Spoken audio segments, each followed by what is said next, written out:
bonjour à toutes et à tous, c'est Mathieu pour la chaîne Exterior Pro. On se retrouve aujourd'hui pour une nouvelle vidéo, encore une fois avec le DJI Phantom 3 standard. Aujourd'hui on va aller encore une fois à l'endroit où on décolle d'habitude, dans le désert, pour tester quelques-unes de ses fonctionnalités, donc on va aller voir tout ça ensemble.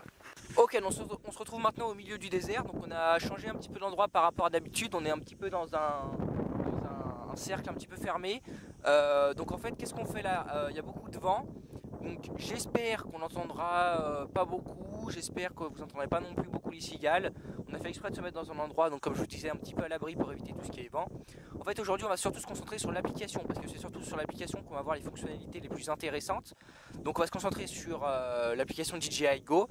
Et puis je pense pas que je vais commenter directement dessus, je vais en fait commenter chez moi pour éviter qu'on entende trop le bruit du vent. Et puis on va voir ce que ça donne. Ok, donc là on est actuellement en mode stationnaire comme vous le voyez. Ça fait 2 fois que je recommence la séquence parce qu'avant ça s'était mal passé, il avait mal atterri à l'endroit.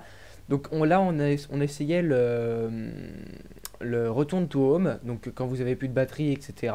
ou vous perdez le signal GPS. Comme je vais vous montrer juste là à l'instant, alors je dois préciser également que j'enregistre au-dessus de la vidéo. C'est beaucoup plus simple, vous entendez moins le vent. Donc là on voit, je vous expliquais qu'il fallait slider pour actionner la commande. Là à ce moment-là vous avez un petit message qui s'affiche sur l'écran en vous disant que le drone donc, va monter à 20 mètres de hauteur et qu'il va revenir de lui-même au point de départ. Donc là il est encore une fois en mode return to home. Simplement je fais un coupage dans la vidéo parce que sinon c'est trop long, il est vraiment trop lent à atterrir. Donc là il atterrit à peu près une marge d'erreur d'à peu près 1 mètre, on l'a déterminé autour de l'endroit d'où il a décollé. Et donc là on voit qu'il atterrit un petit peu violemment parce qu'il y avait un peu de vent, mais il s'en est quand même très bien sorti, il a quand même très bien rempli ses fonctions. Donc là je voulais vous montrer finalement une des dernières fonctionnalités il me semble, c'est le mode qui lui permet d'atterrir juste à l'endroit où il est. Donc là il ne retourne pas à la maison, c'est le bouton qui est juste au-dessus de Return to Home, donc au milieu à gauche de l'écran. Donc là vous voyez qu'il affiche un petit message encore une fois. Simplement il n'en a pas fait atterrir parce qu'avant on a eu une petite frayeur, le drone avec le vent s'est légèrement retourné en arrière lorsqu'on voulait le faire décoller. Donc je ne voulais pas faire mais je voulais quand même vous le montrer. Et moi c'est une fonction qui va pas beaucoup me servir, qui me servira d'ailleurs probablement jamais, donc voilà. Alors donc là je profitais d'être à terre pour vous montrer une petite fonctionnalité intéressante que moi je trouve bon, qui ne nous servira pas parce que je trouve que c'est plus marrant de décoller soi-même. C'est le décollage donc automatique, donc à gauche de l'écran au milieu. Donc là vous voyez encore un petit slide de confirmation et le drone va décoller soi-même. Bon, je trouve que ça n'a pas vraiment d'intérêt, je trouve que c'est pas, voilà, c'est pas forcément marrant. Après peut-être que quand vous connaissez pas c'est peut-être plus rassurant pour vous.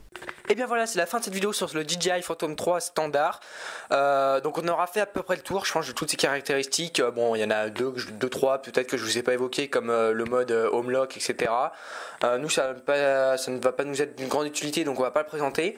Mais voilà, en tout cas on a fait le tour. Après, on y aura encore bien sûr beaucoup d'autres vidéos avec le DJI. Donc comme je vous disais, par exemple, quand on est sur les plans en overboard, sur les plans en vélo, sur les présentations de produits, pourquoi pas, pour avoir différents points de vue, ou tout simplement quand on trouve des paysages assez jolis, qu'on a le drone à portée de main, qu'on le balance. Donc voilà, c'est vraiment, je pense que c'est vraiment un drone qui va beaucoup être investi dans les vidéos et je pense vraiment qu'on va beaucoup s'en servir. Donc en tout cas voilà, tout ça pour résumer que c'est la fin de cette vidéo. Donc n'hésitez pas à aimer, à commenter, à partager les vidéos si vous avez apprécié. Ce sera vraiment cool que vous mettiez un j'aime ou que vous abonniez, parce que c'est vraiment des vidéos qui sont assez longues à tourner. Quand on tourne, il fait plus de 40 degrés en plein soleil dans le désert. Il y avait du vent, le drone a failli partir en arrière, mais bon, on a réussi à le remettre comme il faut. Donc voilà, je pense vraiment, comme je vous disais, qu'on avait fait le tour. Donc comme je vous dis, n'hésitez pas à vous abonner, à commenter, etc. Et puis quant à moi, je vous dis à très bientôt pour toujours plus de vidéos. Bye tout le monde.